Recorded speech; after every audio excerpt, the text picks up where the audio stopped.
Seize the day with all your might as you awaken from a peaceful night. Take on life challenges with a confident heart, for each day is a brand new start. Good morning.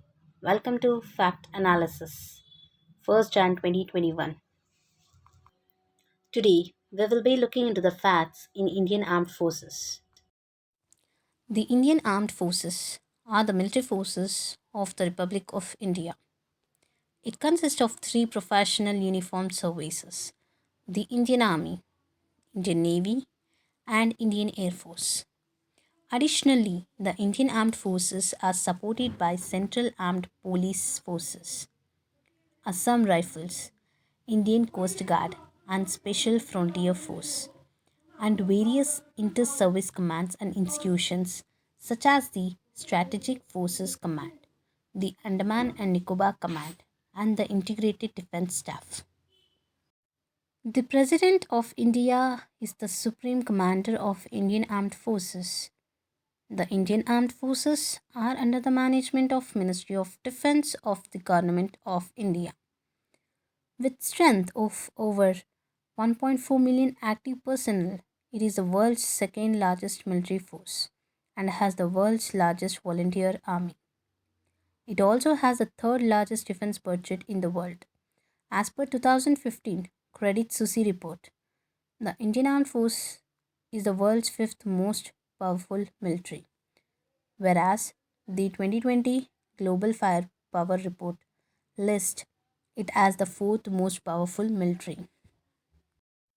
The Department of Defense, production of the Ministry of Defense, is responsible for the indigenous production of equipment used by the Indian Armed Forces.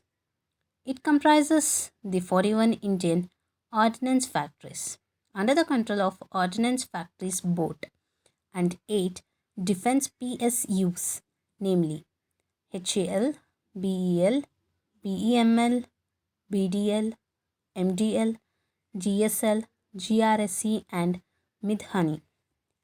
India remains one of the largest importer of defense equipment, with Russia, Israel, France, and the United States being the top foreign suppliers of military equipments.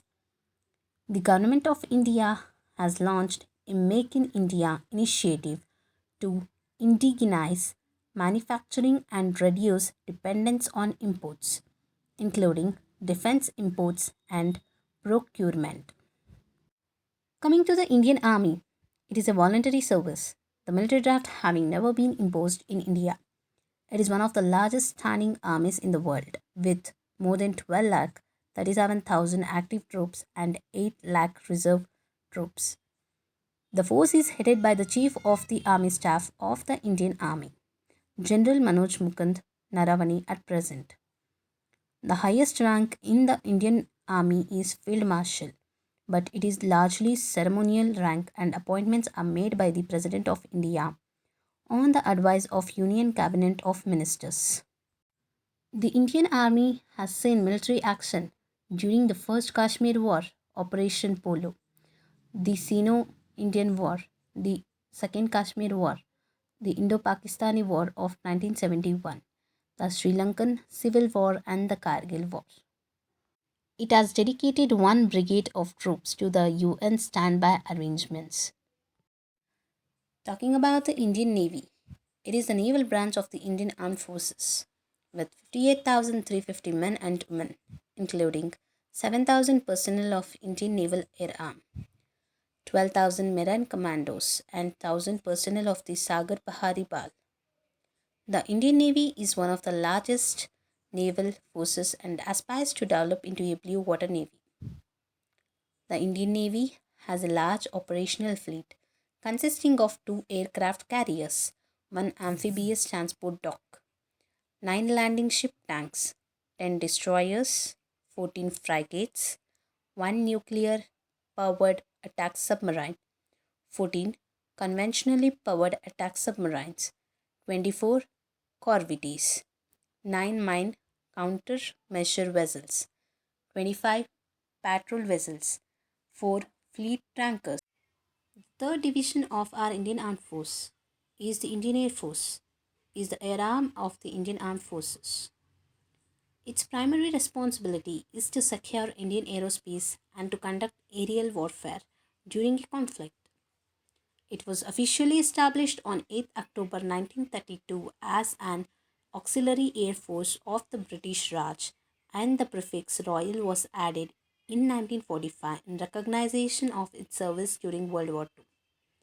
After India achieved independence from the United Kingdom in 1947, the Royal Indian Air Force served the Dominion of India, with the prefix being dropped when India becomes a republic in 1950. The Indian Air Force plays a crucial role in securing Indian airspace and also in India's power projection in South Asia and Indian Ocean. Therefore, modernizing and expanding the Indian Air Force is a top priority for the Indian government. That's all about today's fact analysis. Thank you.